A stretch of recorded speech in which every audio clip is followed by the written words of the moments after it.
There he Aha! is. How's that? How's it, buddy? I'm good, and you? Are you What's inside? happening? Yeah, I am actually. It's cold. Why have you got your sunnies on? Sorry, I'm gonna take those bad boys off there. You know, What's happening? you're supposed to say the sun never sets when you're cool. You can wear your glasses anywhere. Where are you? I'm at home, bro. I'm in my office. I'm just at home, just cruising. We're on lockdown here. Yeah, we are too. We start tonight from 12 o'clock. So everyone's like panic buying and just going.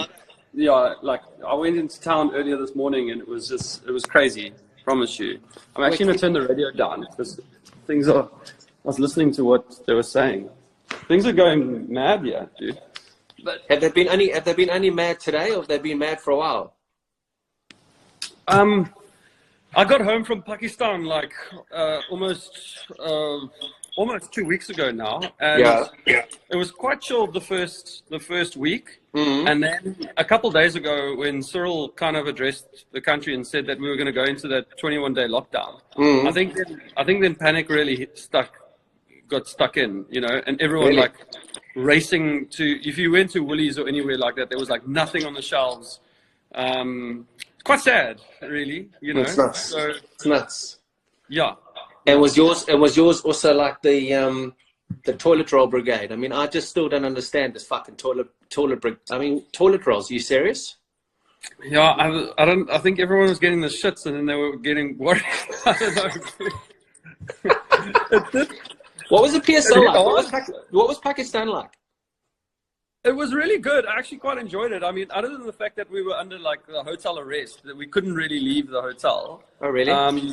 Yeah, you know what it's like. You know, they want to make sure that nothing happens, and you also don't want to be that person that goes out and something happens, and then they stop all cricket from going to Pakistan. Yeah.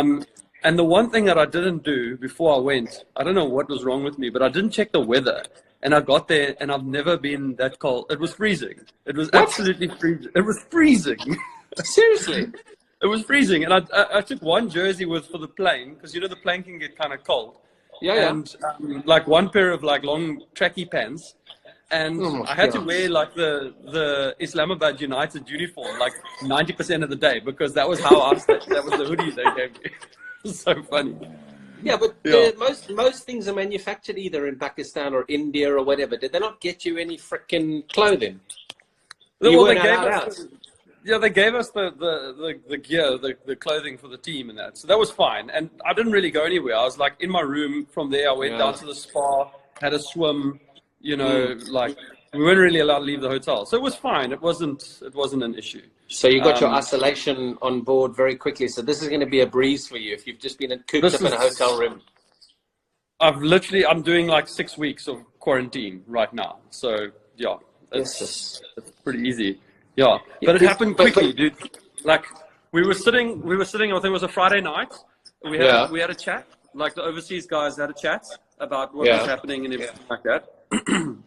And then I went down to the lobby, and I bumped into one or two of the guys, and they said that they were thinking of talking to like some of the management and everything. And I said, all right, cool, just let me know.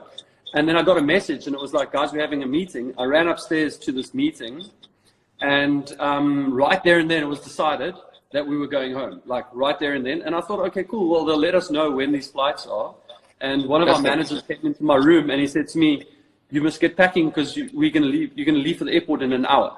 And I literally had like an hour. Yeah, I had like an hour and a half to get my stuff together, my shit packed and everything like that. And I was raced off to the airport, and flew to Doha, Joburg, Cape Town.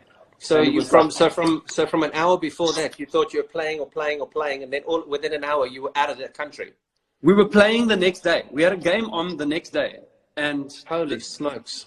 Yeah, and the Saturday we had a game on, and that Friday night, I was out. I was back in South Africa before that game even happened. Holy shivers. Yeah, so things happened like really quickly, and you know, you get that, like when I got home, I was a bit worried. I was like, oh, you know, like I just left the country. You don't want to leave the country, you know, you're there to play cricket and you know, all that kind of stuff. But then this whole thing just kind of escalated so quickly, dude. Like, yeah. Quickly realized that it wasn't a problem. You know, it wasn't a problem getting on the plane. No one really cares that you left. because there's now bigger issues. I mean, we're in a 21-day lockdown right now, you know.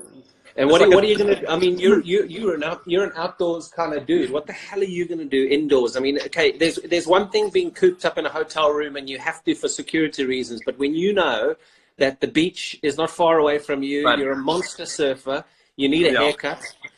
Big time. Yeah. What are you gonna do?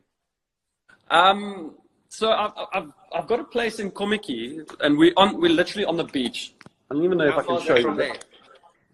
Like through that gap over there, you can actually see the ocean. I don't know if you can't even see it, but anyway, through that gap there, behind the hole, you can see the ocean. So, and then I got a deck outside that overlooks the whole ocean, which is quite nice. Yeah, and we've got quite a big driveway and a good yard out here. So yeah, we'll keep busy. You know, got the dogs and we can stay fit and whatever. How many dogs have you got? I've got 4 here. So I got one sleeping. This is my old girl. Yeah. And then I got 2 over there. There's Chobi there. Yeah. And there's Moki behind the pole. And then Pepper is here somewhere. And I've got a cat. And the cat is on the table. Yes, that's good. And have you got food in for 3 weeks? No. So what we decided was we weren't going to do that. But what we did was we got enough stuff to get us through the weekend. Yeah. For like 3 braais. And then I think once things calm down and everything like that, because the shops, apparently the grocery stores are open. So yeah, that's the same here. Grocery stores are open and chemists are open. Yeah. So you can go and get your medicine and your pills and whatever you need to do and your toiletries or your bare essentials. But everything else, gonzo, shut. Every cafe, bar, I've had to shut my bar in London. There's issues with, I mean, the government have been amazing here. They're paying all the mortgages for people. It's been very, very good, yeah. I'm a bit worried though, like we're joking around though. You know what it's like, because they've installed the army here in South Africa. They've got the army going. Yeah, they've pulled all the stops out, and like from 12 o'clock tonight, it's gonna be serious. You know, there's gonna be roadblocks, and they're gonna question where you're going. They're gonna question where you're going and what are you doing, and I'm just worried that they might be like, no, you're not allowed to go and get your groceries, but if you give me 100, we'll let you go, and then it's like, come on, man, like everyone's out to be like kind of skellum sometimes. You just never know what's going to go on. No, that is a concern. That is a big concern. I reckon it's happening in most places. Were you going to be in the IPL this year? I was. I mean, I was supposed to go straight. Who were you playing for? RCB. So De Villiers, Kohli, Finch. Big. Jeez. Big. And then straight from because I was at PSL, I was going to go straight to IPL. Straight from the IPL, South Africa's got a tour of Sri Lanka that I was supposed to go straight to. And then we had like maybe 2 or 3 weeks, and then we were going to go to the West Indies. And so, everything's kind of just like, we don't know. No one knows. It's kind of just like, pop, gone. Yeah, you see everything shut down.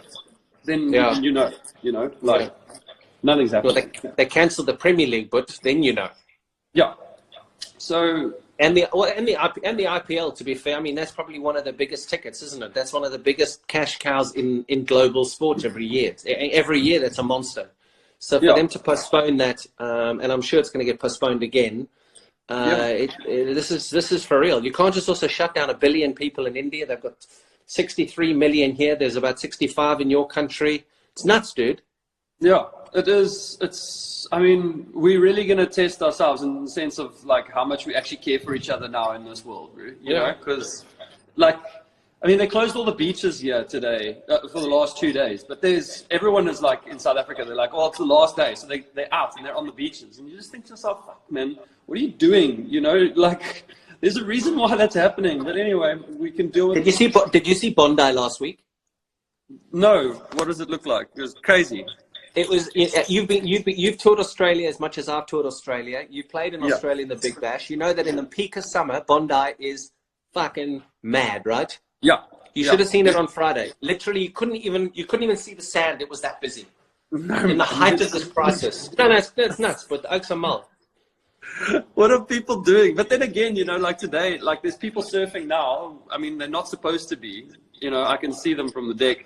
But then again, their argument is like, okay, cool, but you can go to Woolies or you can go to Checkers or wherever and stand in a queue and there's 1,000 people next to you, you know? So, cool, well, you know, you should be obeying the rules, but that's why I'm not in the water, but anyway.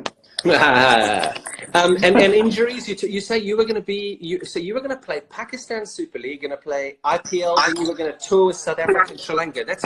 And you've given up 5-day cricket, or have you given up 5-day cricket? Yeah, I retired from that shit. That's too hectic. No, I'm with you in that one. Fielding can really do one. Your body was going to last all that cricket? Look, bowling four overs, I think, is not a problem. You know, I've managed to get through, the last year and a half without any injuries. Right. So I worked it out to, 10 games at the PSL, that's 40 overs. I don't practice. I don't do any training, as in bowling in training. Just the day of the game, I do like a slight warm-up. So I always kind of work out how many overs I'm going to bowl. And, you know, the last year and a half, I've actually had no injuries. But because I had such a bad shoulder injury and then I got a heel injury and I was out for so long, people kind of remember that more than what they remember of the recent past. You know? I know. So it's like, oh, fuck, this guy is a massive injury liability. But for the last year and a half, I've been playing consistently, no issues, you know. So, yeah. Anyway, so I think I would have been fine. But it is about managing your body. You know, you have to. I mean, you know what it's like. When you get to a certain point, you got to look after yourself. You know. I know. I mean, I wasn't a fast bowler, so I got no idea. But I know still, I used to run. I can't run anymore, dude. My knees are shot. So I'm going to go on a bike ride now. I'm going to use my 1 hour that I'm allowed to get out of here, and I'm going to go and ride the streets on my bike. But yeah, and it's nuts. It's absolute nuts. What are you doing for exercise? So we've got one of my mates it's actually Brian Walter. Rob, you know Rob Walter? You know Rob? Yeah, of course. Yeah. Rob's brother actually stays out here in Cape Town, but he's stays in a granny flat. So he's actually locked in here for the next 3 weeks. And he's a chef as well as a trainer. So he's brought some shit. He pulled in about an hour ago and he's brought all his stuff. And I'm like, dude, you are cooking, you are braaiing, and you are training. That is. So I'm leaving it up to him to keep us fit and keep us going over the next 3 weeks. Yeah. So, and what do you think about the new setup there in South Africa with Barmy and Jakes and the full works? Do you reckon it's going to turn itself around? Obviously, there was a good first test match. The next test match didn't go according to plan. Did okay in the 1 days. What do you reckon the scenario is going to be there? How's that going to play out according to you in the next 12 months or so?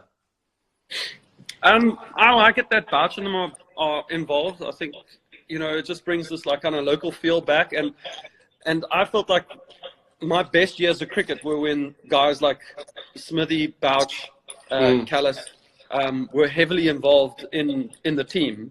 And when they left, I felt like there was a big part of me that also kind of went missing out of that team, you know. And I felt like a stranger in that South African setup for quite a while. Not through the players. I love the players. We get along really well. But there was something in the cricket that was kind of missing, you know. Yeah. They got the best out of me. So I feel like with those guys back, I might find a new spark or an old spark, you know. Yeah.